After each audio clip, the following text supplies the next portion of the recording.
क्या दोबारा वो गोली मार ले अपने आप को? जो 10,000 रन बनाया, 34 सेंचुरी बनाए। इमरान खान जो थे किसी भी मीडिया के सामने नहीं जाते थे, जो मेरे पास इतला थे, आगा सलमान ड्रॉप था। क्योंकि बाबर नहीं खेल रहे इस मैच में। ये सब सोने का निवाना लेके ये लोग आ जाए, कोचिंग कर ले। मेरे ख्याल में वो गलती उनको ले डूबी एक तरह से। पाकिस्तान क्रिकेट टीम बहुत दबाव में है। इंग्लैंड का जो मीडिया है वो बहुत खतरनाक है। फिर आप उसको इस टेस्ट मैच में ओपन करा रहे हैं, ये ज्यादती है या नहीं? पाकिस्तान इस ग्राउंड पे 6 मैच हार चुका है। अब मेरे पास इतला दी है उसको टेस्ट मैच नहीं खिला रहे, ये ज्यादती है नहीं आप? तो आकिब जावेद, वकार यूनुस, वसीम अकरम, इनके पीछे लगा हुआ था मीडिया। क्या पाकिस्तान को बैटिंग कंसल्टेंट यूनुस खान को नहीं होना चाहिए था?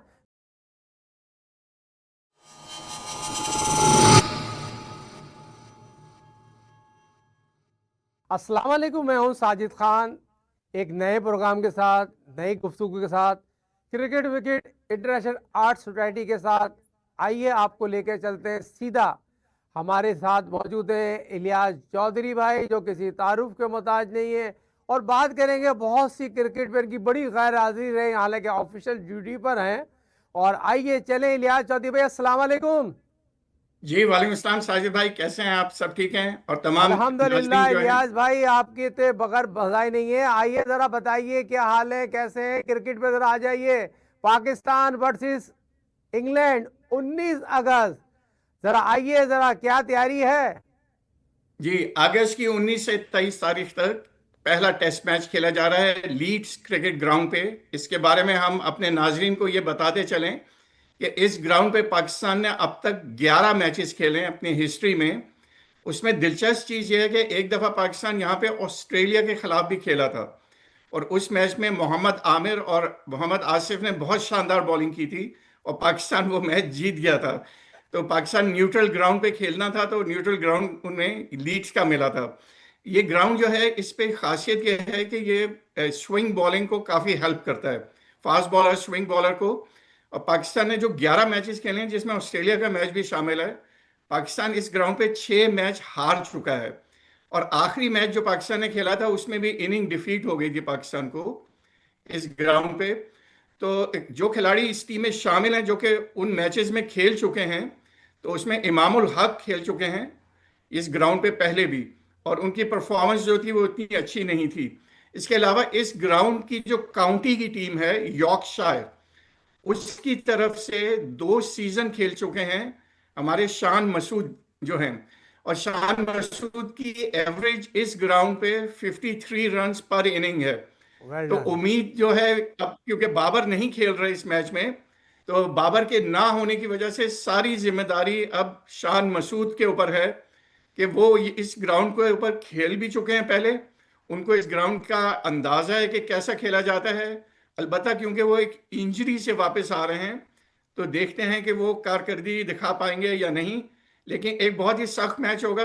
जो टीम अपने पास अच्छे स्विंग बॉलर्स होंगे, जिसके पास, वो हावी होगी। देखिए, बहुत इंपॉर्टेंट सवाल किया है इलियास भाई, आपने शान मसूद का जिक्र किया, मगर बहुत इंपॉर्टेंट मौजू ये है, क्या आप शान मसूद को कप्तान ही बनाते तो ज्यादा बेहतर था? अगर बाबर अनफिट हो गए, आपने ना वाइस कप्तान अनाउंस किया, फिर आपने आगा सलमान, जो उसकी खुद की फॉर्म नहीं है, जबकि शान की तो आउटस्टैंडिंग फॉर्म थी, और इस ग्राउंड में अपनी काउंटी को चैंपियन बना चुके हैं, और मैं समझता हूं बॉलर बैट के दरमियान जो उनकी फॉर्म लगी हुई है, तो मैं सही कह रहा हूं गलत? ये इसमें मेरे ख्याल में इनके जहन में ये है, पाकिस्तान की जो मैनेजमेंट है वहां पे, कि शान मसूद पे वो कप्तानी का दबाव दोबारा नहीं डालना चाहते। लेकिन जो मुझे लग रहा था कि साउथ शकील पिछले मैच में जो प्रैक्टिस मैच हुआ था, उसमें बहुत तेज सेंचुरी कर चुके थे, तो उनको बनाया जा सकता था। कि जो सलमान अली आगा हैं, क्योंकि वो फॉर्म में नहीं हैं, उनको दोबारा फॉर्म में आने की बहुत सख्त ज़रूरत है, तो उन पे एडिड दबाव ना डालते।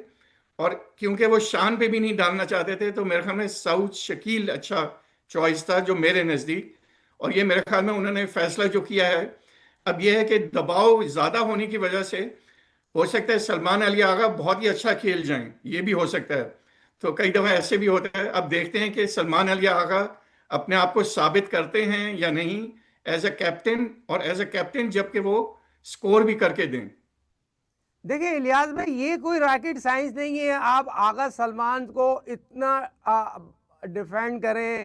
और मैं समझता हूँ शौफ शकील भी 21 इनिंग उन्होंने क्रिकेट में रन नहीं बनाए, मगर ये चीज जरूरी है पाकिस्तान क्रिकेट टीम बहुत दबाव में है, क्योंकि पाकिस्तान क्रिकेट टीम, बाबर ने 65 टेस्ट मैच खेले हैं, इंग्लैंड में जो उसकी कारकर्दगी थी बहुत ही आउटस्टैंडिंग थी, और आखिरी 6 इनिंग में बहुत ही आउटस्टैंडिंग बाबर ने कारकर्दगी दिखाई है। बारर हम उम्मीद करते हैं पाकिस्तान को 5 बॉलर 6 बैट्समैन से जाना चाहिए। चले इलियास भाई, ये बताइए पाकिस्तान की तरफ से एक 50 साल बाद एक बंदा नंबर 3 पे 160 रन बनाता है, फिर आप उसको इस टेस्ट मैच में ओपन करा रहे हैं, ये ज्यादती है या नहीं? जी, एक आदमी किसी पोजीशन पे आए, और खास तौर पे ऐसा कि वो ड्रॉप होके आए, पहले वो ड्रॉप हुआ था और दोबारा टीम में आए, तो उसको उसी पोजीशन पे खिलाना चाहिए। और जो ज्यादा तजर्बाकार है, जो कि पहले से खेलता आ रहा है, उन्हीं को ओपन करना चाहिए। लेकिन पाकिस्तान जो है वो इस परेशानी का शिकार है कि क्या नए प्लेयर्स को खिलाते रहें जो हमारे दूसरे ओपनर हैं, या फिर तब्दीली की जाए। अगर पाकिस्तान ये चाहता है कि उनकी बैटिंग लंबी हो, तो फिर ऑलराउंडर की जरूरत है। लेकिन ऑलराउंडर जो हैं वो भी, आमिर जमाल ने भी परफॉर्मेंस नहीं दी, तो इसलिए पाकिस्तान को हो सकता है कि एक एक्स्ट्रा बैट्समैन खिलाना पड़ जाए अगर वो आमिर जमाल को नहीं खिलाते। लेकिन अगर वो आमिर जमाल को भी खिलाएं, तो फिर आपके पास 7वें या 8वें नंबर पे आमिर जमाल खेलने आएंगे, जो कि ऑलराउंडर होंगे। साजिद इलियास खान भाई, इलियास भाई ये बात आपकी, माजरत आपकी बात में काट रहा हूं, अजान जफर का क्या कसूर है? वो एक इनिंग एक टेस्ट मैच खेला है, अब मेरे पास इतला नहीं है उसको टेस्ट मैच नहीं खिला रहे, ये ज्यादती है नहीं? आप, हम इस प्लेटफॉर्म से आवाज उठा रहे हैं, आप मुझे बताइए ये ज्यादती है नहीं ज्यादती? एक टेस्ट मैच खेला है, टेस्ट डेब्यू किया है, उसको आप फिर टेस्ट नहीं खिला रहे। जी, जो मुझे नजर आ रहा है, जिस गैर गैर जिम्मेदाराना अंदाज में उन्होंने आगे निकल के छक्का मारने की कोशिश की थी पहली टेस्ट मैच में, मेरे ख्याल में वो गलती उनको ले डूबी एक तरह से, कि नजर आया कि वो जल्दबाजी का शिकार हो गए, कि एक इनिंग को बिल्ड करने की जरूरत थी, और वो उसमें निकल के उन्होंने हिट मारने की कोशिश की, स्टंप आउट हो गए। तो नजर ये आया कि वो एक जब दबाव हुआ उनके ऊपर, उसको निकलने के लिए उन्होंने जो जारहाना अंदाज अपनाया, वो इंग्लैंड में और ज्यादा मुश्किल हो जाएगी उनके लिए। जो मेरे नजदीक, हो सकता है कि आप यही चाहते हो कि उनको मजीद मौका दें, लेकिन मेरे नजदीक इंग्लैंड में ज्यादा तजर्बे की भी जरूरत होती है। और क्योंकि आपका मेन बैट्समैन ही बाहर है इस वक्त, तो उसकी वजह से मेरे ख्याल में उनका चांस कम है। लेकिन अजान अवैस जो ओपनर हैं, उनको खिलाया जाएगा या नहीं, ये सवाल है साजिद भाई आपसे। देखिए बहुत इंपॉर्टेंट है वो, आप यहाँ पर, मेरा सवाल इसलिए as a cricketer, as a coach, top analyst, मैं हमेशा क्रिकेट पे हक और सच की बात करने की कोशिश करता हूँ, और करना भी चाहिए। जो ग्राउंड रेडी ये बताती है, एक बच्चे ने आउटस्टैंडिंग खेली हो, अपने टेस्ट डेब्यू में सेंचुरी बनाई हो, वेस्ट इंडीज में अच्छी इनपुट डाला हो, फिर आपके सीनियर प्रो उस तरह की बैटिंग ना कर रहे हो, यंगस्टर ने टीम को संभाला दिया हो, और मैं ये समझता हूँ इमाम अल हक ने 80 रन बनाए अपने जो पहला साइड मैच खेला गया हो, इमाम को सेंचुरी नहीं कराई गई। इमरान, मैं नहीं समझता यहाँ पर जो कप्तानी कर रहे थे आगा सलमान, एक और बैकफायर कर गए। आप इमाम, जब सऊद शकील सेंचुरी बना रहा है तो इमाम को भी सेंचुरी बनाना चाहिए थी, इमाम सीनियर प्रो है। मगर मेरी इतलात के तहत आजान अवैस खेलेंगे तो एज ए ओपनर खेलना चाहिए। और दूसरा जो मिडिल ऑर्डर लड़का है, जो अजान जफर जो लड़का खेला है टेस्ट, तो वो मुझे लगता है ड्रॉप हो रहा है, क्योंकि सऊद शकील ऑटोमेटिक टीम में आ रहा है, शान मसूद टीम में आ रहा है, तो आपके पास बैट्समैन की चॉइस है। मेरे हिसाब से तो आगा सलमान ड्रॉप था, जो मेरे पास इतलात है आगा सलमान ड्रॉप था, आगा कप्तान नहीं होता। जी, ये हो सकता है आपकी बात बिल्कुल सही हो। इसके बारे में मुझे इतना ज्यादा इल्म नहीं, क्योंकि आप काफी क्लोज हैं इन चीजों से। तो मेरे ख्याल में ये भी एज ए बात आपकी बहुत एनालिस्ट ही बात कर रहा हूं, दिलचस्प है। जो मेरे पास इतलात थी, अगर आगा सलमान कप्तान नहीं होते तो आगा सलमान या ड्रॉप थे, तो आप एज ए इलियास चौधरी एक एनालिस्ट के नाते क्या मेरी बात से इत्तेफाक करेंगे या नहीं?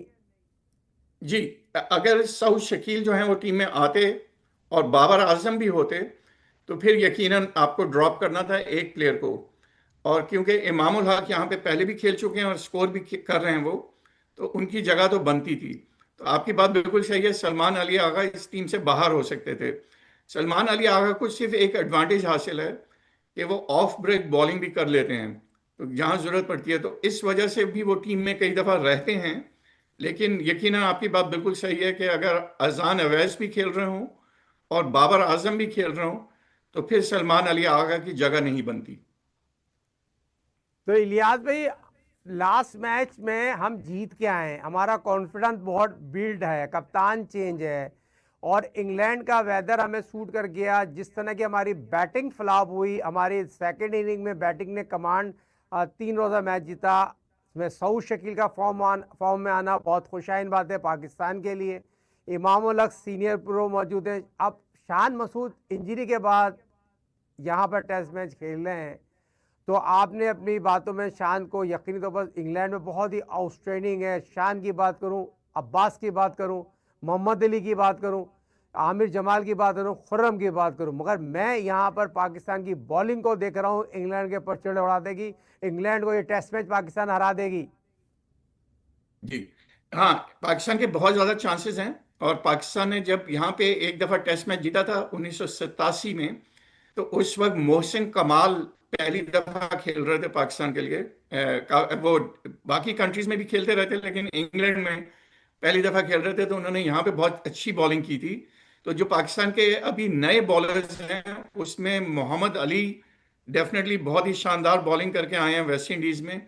वो तो डेफिनेटली उनको खेलेंगे, वो खिलाएंगे पाकिस्तान। मोहम्मद अब्बास हैं, वो काउंटी क्रिकेट के चैंपियन हैं। यहाँ पे हर साल 50 से ज़्यादा विकेटें लेते हैं काउंटी में। तो मुकाबला जो है वो आमिर जमाल और खुर्रम शहजाद के दरमियान है कि इन दोनों में से कौन खेलेगा। तो आपके ख्याल में किसको खेलना चाहिए इन दोनों में से? इलियास भाई, मेरे हिसाब से 3 फास्ट बॉलर 2 स्पिनर से पाकिस्तान टीम जा रही है और मेरी पेशों की 99.5% सही होती है।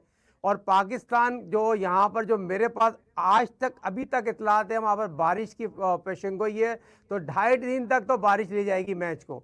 और कोशिश करें पाकिस्तान को 5 बॉलिंग पूरी खिलाना चाहिए।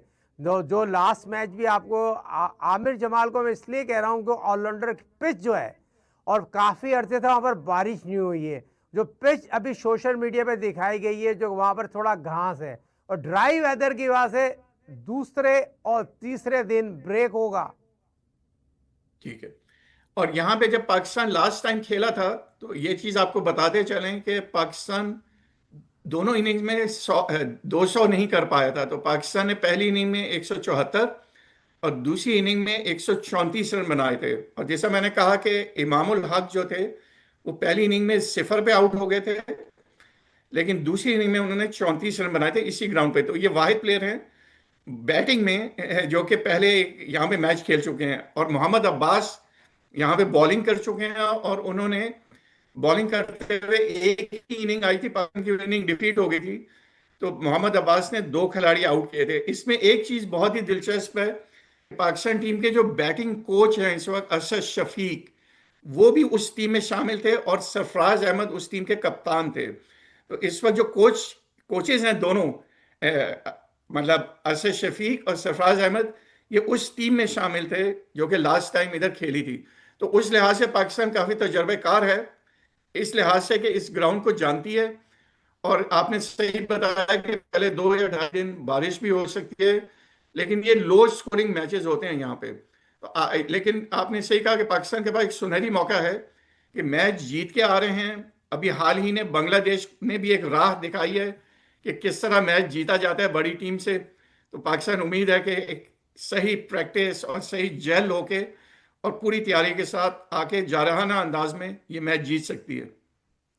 इलियास जी, बहुत इंपॉर्टेंट आपने हर चीज़ को कवर किया, बहुत ही सही चीज़ें बताई। पाकिस्तान के एक साबिक कप्तान, मौजूदा हेड कोच सरफराज अहमद ने जिस तरह टीम को लेके चले, मगर आज जो बातें कर रहे थे कि मैं उनका उस्ताद हूं, मगर आज थोड़ा सा सरफराज अहमद डाउन नजर आ रहे थे मुझे। जिस तरह मीडिया में आगे बात की, और हमेशा मीडिया को वहां पर हैंडल करना, क्योंकि as a cricketer, as a coach, मैं समझता हूँ बड़ा मुश्किल काम होता है। मीडिया को फेस करना बड़ा मुश्किल होता है। क्या कहेंगे इसके बारे में इलियास चौधरी भाई? जी, इंग्लैंड का जो मीडिया है वो बहुत खतरनाक है। अच्छा, वहां पे जो मीडिया है वो तीन चार तरीके का होता है। एक है वहां पे ऐसे जर्नलिस्ट जो कि उनका काम है सिर्फ तस्वीरें खींचना, और वो जो है या वीडियोस बनाना, तो वो कोशिश कर रहे होते हैं कि कोई ना कोई ऐसी चीज पकड़ लें उन तस्वीरों और वीडियो के तहत जिसमें दूसरी टीम के ऊपर दबाव डालें। पाकिस्तान के ऊपर काफी, आपको पता ही है, आपने बताया था पिछले मैच में, पिछले प्रोग्राम्स में भी, कि किस अंदाज में पाकिस्तान जब यहाँ पे इंग्लैंड में खेला था तो आकिब जावेद, वकार यूनुस, वसीम अकरम, इनके पीछे लगा हुआ था मीडिया, और उनको वीडियोस बना रहा था और वो सब कुछ। और जो हमारे फॉर्मर क्रिकेटर हैं राशिद भाई, उन्होंने भी कहा है कि बाबर डायरेक्ट ना जाए। तो ये मैं एक प्रोग्राम में हमने आपको बताया था कि 1987 में जब इसी ग्राउंड पे पाकिस्तान मैच जीता था, और वो सीरीज 1-0 से जीता था, और एक मैच जो जीता था वो इधर ही जीता था। उस सीरीज में इमरान खान कैप्टन थे। इमरान खान जो थे किसी भी मीडिया के सामने नहीं जाते थे, तमाम काम उन्होंने हसीब एहसन के हाथ में दिया हुआ था। तो आज लगता है कि उन्होंने सरफराज को ये मौका दे दिया। तो सरफराज जो है वो क्योंकि कोच हैं, तो वो जरा सा मेरे ख्याल में मोहतात थे इस वजह से कि जर्नलिस्ट जो है कोई इस तरह की सवाल ना कर दें। लेकिन मुझे लगता है कि जर्नलिस्ट उस वक्त सवाल करना शुरू करेंगे जब उनको नजर आएगा कि पाकिस्तान टीम हावी हो गई है। तो ये मेरा ख्याल है, और वो उस वक्त फिर बहुत ज्यादा तंग करते हैं। तो उस मौके पे हमें चाहिए, हमारी टीम को चाहिए कि बिल्कुल इग्नोर कर दें जो चीजें भी मीडिया में आ रही हैं, आने दें, कोई बात नहीं है, उसको बिल्कुल सोचे नहीं उसके बारे में, और सिर्फ अपने गेम पे कंसंट्रेट करें। बहुत प्यारी बात की इलियास चौधरी भाई। यकीनी तौर पर लोग आपकी इस बात से बहुत ज़्यादा सीखने को मिलेगा।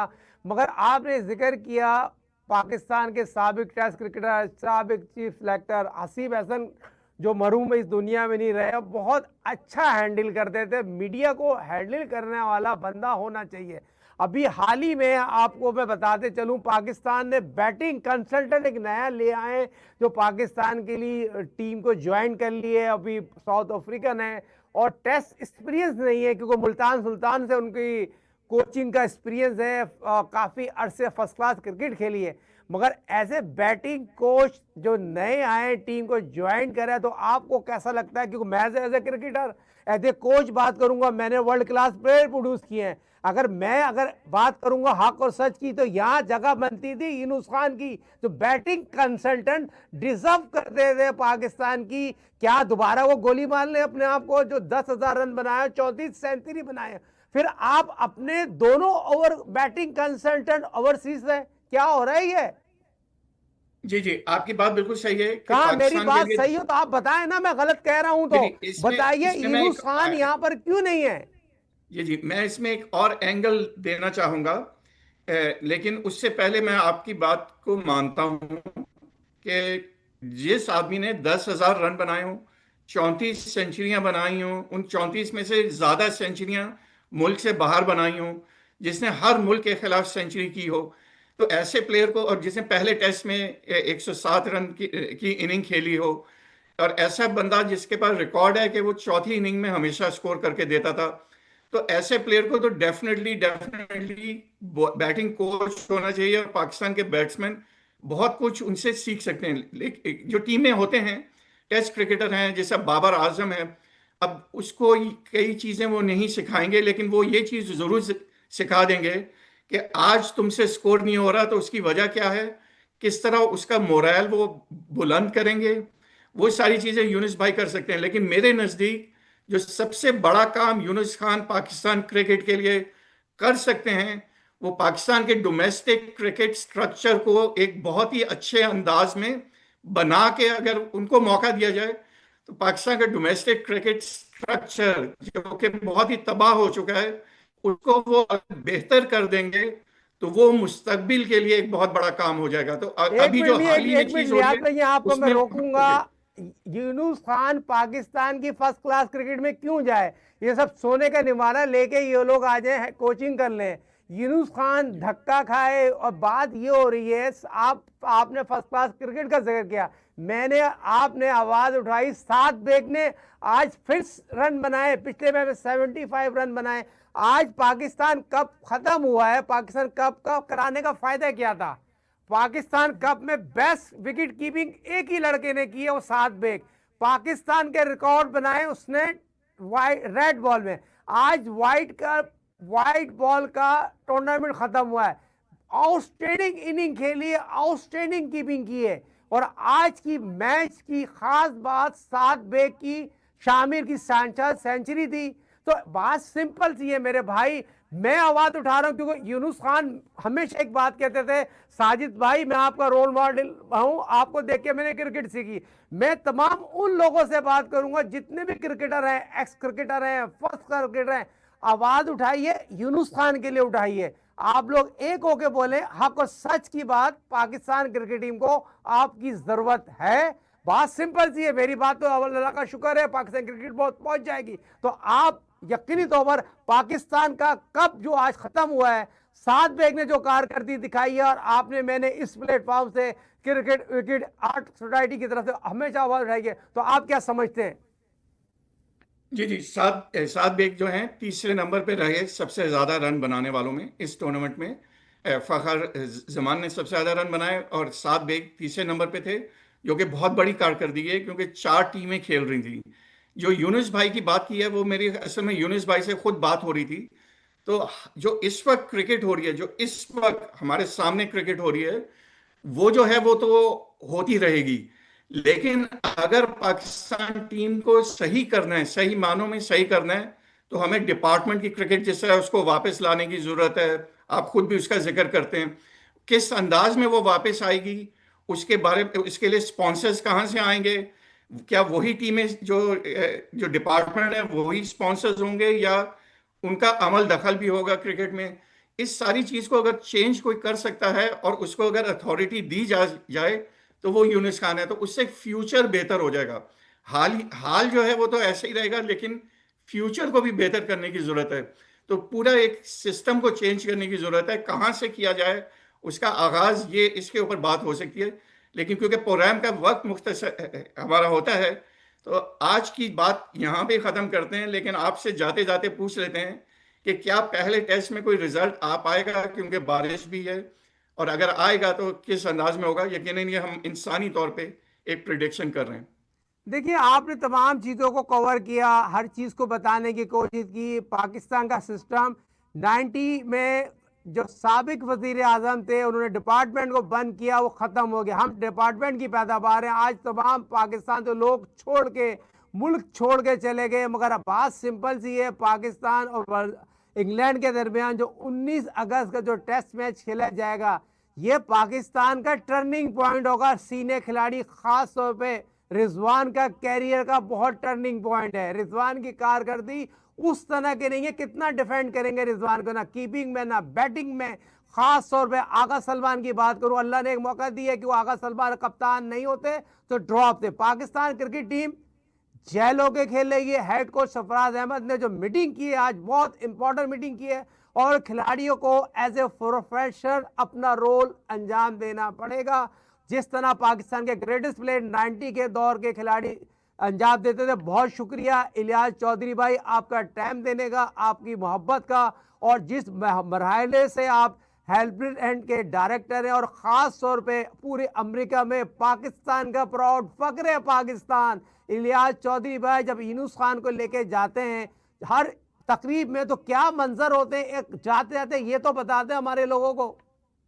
जी, बहुत बड़ी तादाद में लोग आते हैं। जैसे वो एंटर होते हैं, लोग खड़े हो जाते हैं, उनसे तस्वीरें खींचने की कोशिश करते हैं, और काफ़ी कुछ होता है। और जल्दी हम ह्यूस्टन में बहुत आएंगे। शुक्रिया इलियास और भाई, एक टाइम चीज, का फॉर्मेट खत्म हुआ, माफी चाहता हूं आपको मैंने रोका, मगर आप तो अगले चंद दिनों में दोबारा आपके साथ प्रोग्राम करेंगे। और इलियास चौधरी भाई, बहुत बहुत शुक्रिया। ये गुफ्तगू अवाम एक आपके चीज हवाले। इलियास एक चीज चौधरी मैं साहब ने बताना जिस चाह रहा तरह था। बात की, जिस तरह साजिद खान ने बात की, हम कोशिश करते हैं, cricket wicket international art society कोशिश करती है, हम क्रिकेट पे बात करें, ग्राउंड रियलिटी पे बात करें, मगर बात सिंपल सी है, क्या पाकिस्तान को बैटिंग कंसल्टेंट यूनुस खान को नहीं होना चाहिए था। मैंने जितनी क्रिकेट खेली है, जितने ग्रेटेस्ट प्लेयर किए हैं, मौजूदा सेटअप में यूनुस खान अपने मुंह से खुद कह रहा है मुझे जो भी जिम्मेदारी देंगे मुझे कबूल है, तो क्या ये नाइंसाफी नहीं है? अस्सलाम वालेकुम वरहमतुल्लाह।